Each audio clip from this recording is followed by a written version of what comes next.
Hey everyone, it's Abdu Murray with Ravi, Zacharias International Ministries, and I think that the clearest and simplest way to really love our Muslim friends and neighbors is to get to know them first. Islam and Muslims are sort of clouded in this mystery, this sort of thing that they can't be approached, or they're made of porcelain. If you criticize them or ask them even deep questions, they'll shatter into a million pieces. The reality is Muslims like to talk about religion and like to talk about politics and all these important things. So engage with them, ask them the big questions. They'll actually appreciate that you care about what their opinions actually are.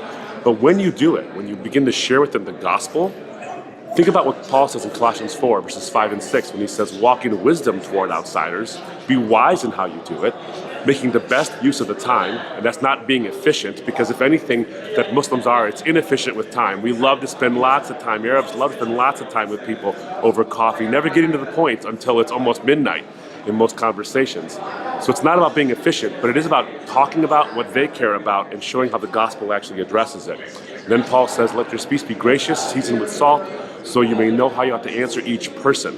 And that's a fundamental issue. When he says each person, he doesn't mean each religion, each issue, each controversy. You want to answer people.